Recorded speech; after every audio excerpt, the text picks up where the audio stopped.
C'est une avancée significative dans la protection des droits humains pour la République du Congo qui a déposé le 26 avril 2024 les instruments de ratification relatifs au protocole facultatif à la Convention contre la torture OP4 auprès du Secrétariat général des Nations Unies, ce qui fait du Congo un État partie au protocole. Pour éclairer l'opinion publique sur ce nouvel instrument juridique et sur les exigences qui s'imposent pendant la mise en place du mécanisme national de prévention MNP, le président de l'Action des chrétiens pour l'abolition de la torture au Congo, Christian Loubassou, a animé une conférence de presse ce mercredi 24 juillet 2024 à Brazzaville, au cours de laquelle il a présenté ce nouvel instrument juridique international. L'OP4 est un instrument juridique international qui vient en complément de la Convention contre la torture que notre pays a eu à ratifier en 2003.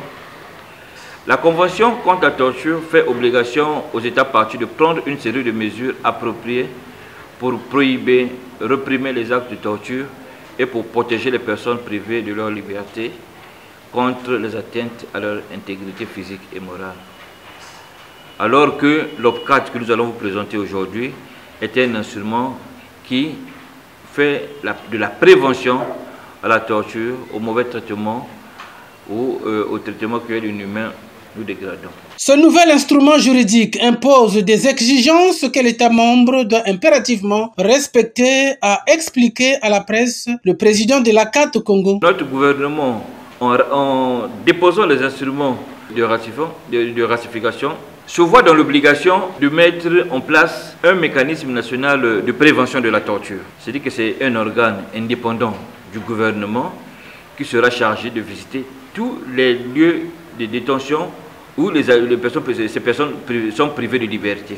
À côté de cela, nous avons également le sous-comité pour la prévention de la torture, qui est un organe composé des experts internationaux qui auront également la même mission de venir dans notre pays, pour visiter tous ces lieux de détention.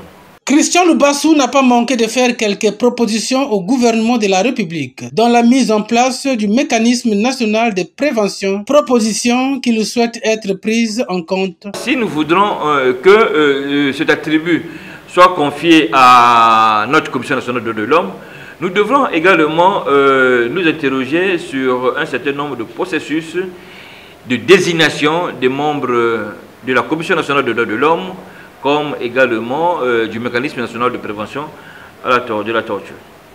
Ainsi, le processus de désignation et ou de création du mécanisme doit suivre une approche participative. Ce n'est pas que quelqu'un qui est de son bureau, il prend, je ne sais pas, une décision, désignant les membres de la Commission nationale de l'homme. Non. La désignation doit se faire de manière participative, inclusive et transparente. La décision finale ne devrait pas résulter d'un choix unilatéral du gouvernement, mais au contraire du consensus d'un large spectre d'acteurs. Il doit en être de même pour la sélection et la nomination de ses membres. 30 pays sont États partis au protocole facultatif se rapportant à la Convention contre la torture et autres peines ou traitements cruels, inhumains ou dégradants.